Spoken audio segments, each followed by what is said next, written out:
Thanks for watching. In this video, we're going to take you through the step-by-step process to start your seeds indoors and get them started under lights so that they're ready to go out into your garden after your last frost date. Stick around to the end of the video. I want to go over the top 6 mistakes made, top things to avoid when starting your seeds indoors. Thanks for watching. Today we're going to talk about successfully starting your vegetable seeds indoors before transplanting out to your garden. So let's get started. These are pepper plants that I started indoors about 6 weeks ago using the same method I'm going to show today in this video. These actually should already be in the garden, but because of the polar vortex we have right now, this is February 14th, Happy Valentine's Day, 2021. And we have unseasonably cold weather here in Zone 9B, South Texas. And so I've had to bring all my starts back inside to wait for this weather to pass before I transplant them to my garden. However, I am getting ready to start those seeds that don't take a lot of time to mature and be ready to place directly into my garden. So this is what I'm going to show you today. Equipment you're going to need: seed starting trays. It's a 6-cell tray. Each cell is 1.5 inches by 1.5 inches. These go inside a 10-inch by 20-inch seed tray. So you have 12 of these in this 10 by 20 inch tray. 6 times 12, 72 seed starts. And the way that I'm going to show you how to do this today, you'll actually be able to get 144 seed starts out of this 72 cell seed starting tray. Some other things that you're going to need today: water and 2 containers. One container is to water your mix. The other container, though, is because you're going to be starting a lot of different seed cells in between each type of seed that you are starting. Your hands are going to be extremely dirty, so you don't want to go to the next seed, try to label that tray, try to get those seeds out. You're going to have dirt and seed starting mix all over your hand. Better to have another container here with water. You can dip your hands in it, and a towel, wipe your hands off. So once you have finished one seed type, clean your hands off before you're ready to go to the next one. Make your life a lot easier. The next thing we're going to use today, and I think this is very important, is we're going to use painter's tape and a Sharpie marker to mark every single one of these seed cell trays. And the reason why I started using this is years and years ago when I started starting my own seeds. I used to use seed markers or popsicle sticks broken in half and stick them into each seed cell. And the challenge with that is if you're starting seeds under lights and you're using fluorescent lights, you want those lights very, very close to the top of your plants. And if you have a bunch of popsicle sticks or other things sticking out of your plant cells, they bump into the lights when you're trying to pull your tray out. It really is a pain. So what we're going to do, and I'm going to show you how, is we're going to mark every seed cell with our seed type. These can get wet. They won't fall off. The marker's not going to run. The permanent marker, you're going to know exactly what you have in each seed cell tray. And every season after you're done, you can peel this tape right off, wash out your seed starting tray, and you're good to go for next year. So, no trying to mark over a popsicle stick and write something in a little corner of it to say use it again the second year. Save you a lot of time. Last few things we're going to need: seeds. What you're planning to start today, and we're going to be planting bok choy in this video, which is one of my absolute favorite things to grow in the garden. It's a cut and come again vegetable. You can continue to break these leaves off, saute them in olive oil and garlic, or put them into soups. There's so many uses for this. We eat it all the time in my family. The other thing that you're going to need is a pencil. And you can use either end of the pencil. I break one end off. But the reason why you want the pencil is there's really a couple of ways for us when we put our indention in each of these little cells where we're going to put our seed in. We're going to put two indentions, here and here. And the reason we're going to put two indentions is because once these get their second set of leaves and they're 2 to 3 inches tall, we can pull this out, we can break it apart, we could retransplant that into another container and get 2 plants per 1 cell. And that's how I planted all of these peppers. I had a few of these cells. I did 2 seeds per cell. I had about a 95% germination rate. These came up to about 2.5 inches. I pulled them out. I broke apart the soil, had 2 different plants, replanted those into a 3x3 container, and I had essentially 12 pepper plants per 6 cell seed starting tray. And the last thing we're going to need is potting mix. And before I start with that, in the last 3 years, I've been very focused on my compost making. And with my compost, I essentially now start all of my seeds directly into my own compost. I don't buy seed starting mix. I don't buy potting mix for starting seeds or anything like that. I use my own compost. But because you don't have any, I'm going to show you the method I used before I was making all my own compost, and that was just organic potting mix. Any big box store, a 1 cubic foot bag of organic potting mix. It's going to have peat moss. It's going to have organic nutrients in it. It's going to have either vermiculite or perlite in it for airflow and water retention. And having tried a lot of different methods, this is probably the second best. It is the second best. There are some gardeners that will use just a peat moss and vermiculite, what they call a seed starting mix, that has no nutritional value in it. And then once your seeds start and grow their first set of leaves, it's necessary you retransplant those into a mix that has some food, or to feed them with a nutrient solution in order to feed those plants, because the peat moss and vermiculite has no food for the plant. And what I found with that is there was no real benefit to me. I could just start with potting mix and achieve the same thing, and then I would have some potting mix left over that I could use for transplants if I wanted to. But if I have seed starting mix left over, I just have to save it for next year. And so there was not really a win-win. It wasn't a value add for me.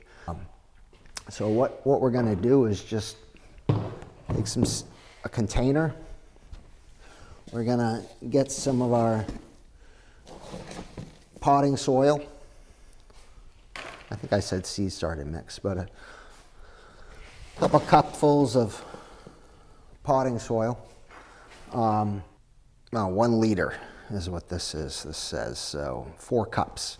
I put between 8 and 12 cups in a container.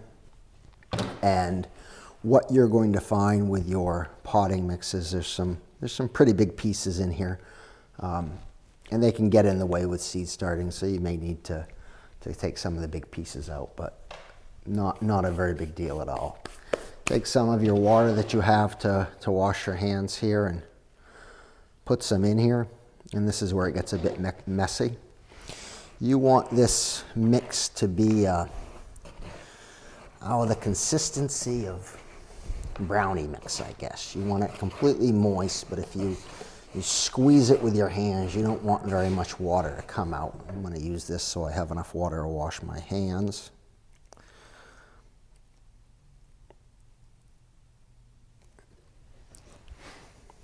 And if you put too much water in, just add some more potting mix. I won't, because I put a great deal of potting mix in here. And you just mix this up, make sure it's all like I said, a brownie mix sort of consistency is what you want. And why do I wet this first? I wet this first because it has peat moss in it. And I find working with peat moss is a benefit because it will retain water, but it takes a lot to get that peat moss to absorb it the first time for me. So rather than putting in dry mix and then starting your seeds and then trying to water this to get this fully saturated after your seeds are in there, I don't want to chance my seeds getting uncovered, floating to the top. I would much rather have it moist to begin with. And that way, if I do have to put any other water or moisture into my seed starting cell, I can just gently dribble some on the top without fear of, and it will soak right down through because there's already moisture there. And I don't have to worry about losing any of my seeds. So there you go. There's a couple drips of water coming out when I squeeze it. That's pretty good. And this is what I meant about having this water here for you, because you're gonna wanna just rinse your hand off a little bit. Take your towel, and be able to wash that hand off to get your seeds ready. So we have our soil all mixed with water. It's the consistency of a brownie mix. If you squeeze it, you'll get a few water drops coming out, but it's not excessive. And before we put our seeds in, we're going to go ahead and label this seed starting tray. And for that, as I said, we're going to use painter's tape and we're going to use a Sharpie marker. And my painter's tape I had left over is the double wide kind, but they sell it that is only half this width. And so you don't have to do what I do here, which is take a piece off and tear it in half so that I have two labels. You then place this on a hard surface and leave a little bit tab on the end so that you can, I'll do this so you can see this, little tab on the end so that you can peel it off. We're doing bok choy, bok choy. Take that, put it right on your seed starting tray, just like that. And that is going to stay on, I promise you. Rain, wind, sleet, snow. Snow, your plant's going to freeze anyway, so you don't have to worry about that. But this is not going to come off. It's not going to run. You're going to be able to know what's in this container. You're not going to have popsicle sticks sticking out of every one of your trays. And at the end of the season, after you're done with this, before you put all this away, you can peel this right off and wash these, and they're good to go for the next year. So let me go ahead and do another one since I have two labels here.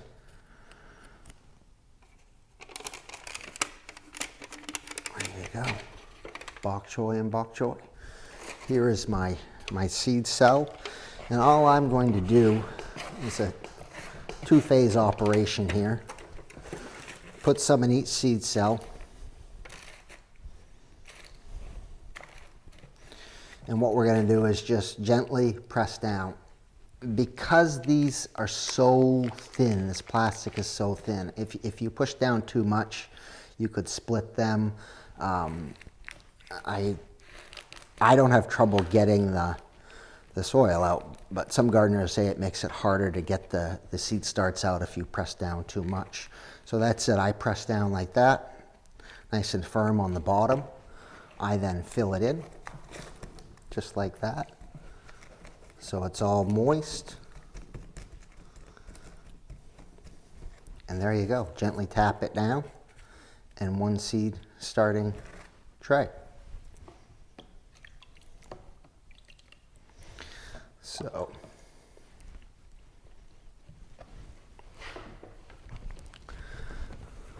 wipe my hands off. And this is where our pencil comes in. So what I want to do is take my pencil and each one of these squares, I'm going to put 2 impressions. Bok choy, so these are about a 1/4 inch deep, so about the height of that pencil eraser or the bare wood of that pencil. And all I do is just do hole, hole, hole, hole, hole, hole, and hole, hole, hole, hole, hole, and hole. And it doesn't have to be accurate. You go too deep, a little too shallow, your seeds are going to be great. They're going to be fine. So put my pencil away, get some seeds out.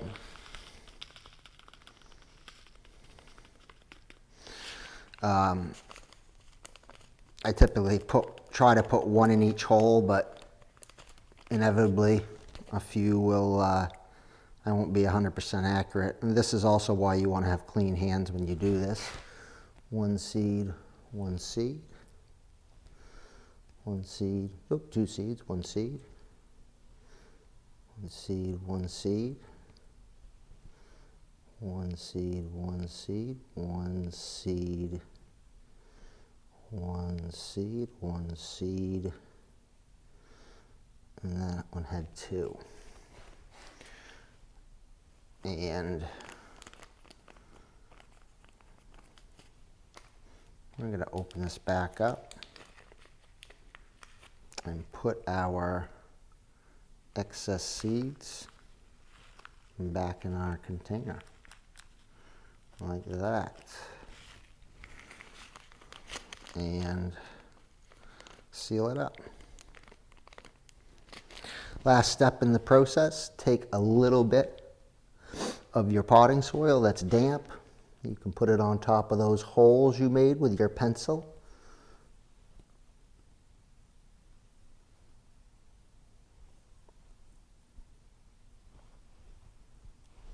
And just tap it all down.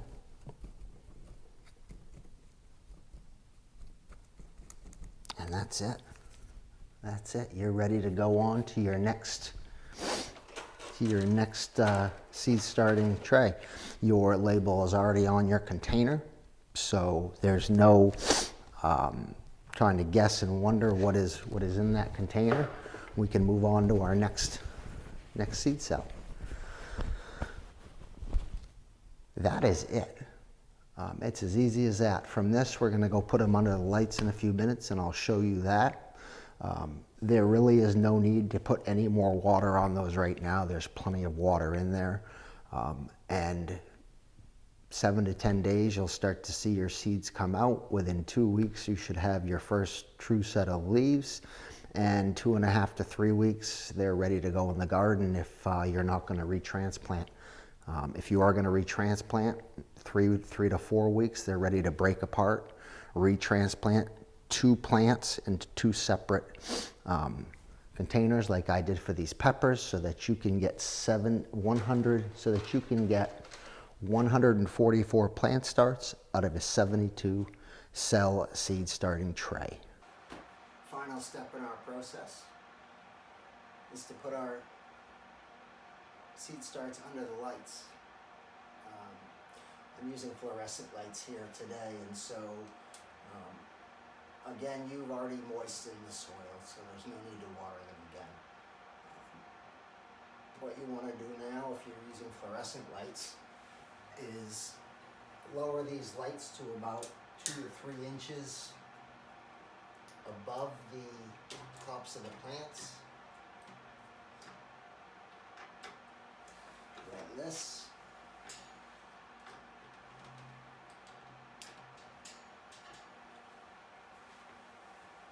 Center your seed tray under the light. You're finished.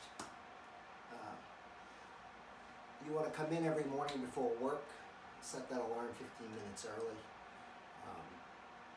What you want to do when you come in is pull your tray out, lift out one of your seed trays, put some water in the bottom of your 10 by 20 tray, maybe this much, half an inch. do that first thing when you get up. Go shower, get ready for work, do what you're going to do, and before you leave for work, come back in, see that all that water has been soaked up into the plants, and if it hasn't been, well, take this out to your kitchen sink and take your seed trays out, dump out that extra water, and then put them back under the light. The last thing you want to do is overwater the plants. So let's talk about the 6 things that we don't want to do when starting seeds. Peat pots, which are a peat pot, a seed starting pot that you can purchase. The theory is that you can plant these directly into your garden and they will decompose, and your plants will grow right through them, and they'll decompose right in your garden. It has not been the case for me. If you're going to use them to take your seed start out of that peat pot, plant that seed start in your garden, and then put that peat pot in your compost bin, go for it. But my experience, they don't decompose all that well. The roots have a hard time getting through that peat pot in my raised bed, garden beds, and I wouldn't recommend it. The next thing I don't recommend is at Walmart or big box store, you're going to see a seed starting kit with little brown pucks made of compressed peat, and they're wrapped in a nylon mesh, and the theory is that you add water to these and they will expand, and you drop your seeds in there, and the tray is designed to hold these pucks. Again, much like seed starting mix, there's no nutritional value in that puck. Also, the nylon, you have to cut it away before you would put it into your garden. It's an expense you don't need. As I said, just buy potting mix. It's much easier. You can use it for other things. Which takes me to my next point is I don't see a need to use seed starting mix, which is a sterile mix of peat and peat moss and vermiculite. I recommend using just organic potting soil. Now, with that, I want to add that it's very, very important you don't overwater your plants, and you have an oscillating fan at all times, moving the air on top of your seed starts. And that is going to prevent a few things. That's going to prevent things like gnats and other insects that are going to lay eggs on there. If you have constant airflow, it's going to help prevent against mold. If you've ever started seeds before and you've come in and seen big green spots on top of your seed starts, you know that you have mold, and that can lead to damping off, which is a constriction in the stem, and eventually the plant just cannot take up nutrients and it falls over and dies. So don't overwater your plants. And the last thing is don't use wooden or bamboo sticks to stick in there and identify your seed cells. Use blue painter's tape and use a paint pen like we did before we put these seed starts here. Those bamboo sticks, those popsicle sticks are just going to get in the way. You can flip them over and reuse them one time, or even if you wash them off, you could probably reuse them a couple of times. They're going to be more of a nuisance than a help to you. A blue painter's tape and a black Sharpie marker is the way to go.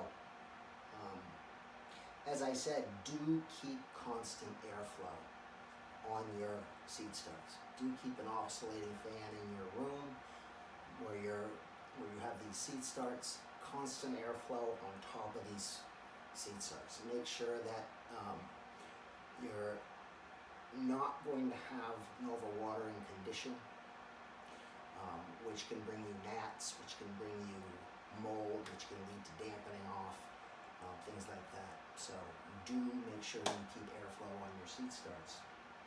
Do use a 10 by 20 tray like this to hold your seed starting cells, and do use a 6-cell seed starting cell like that in your 10 by 20 seed tray.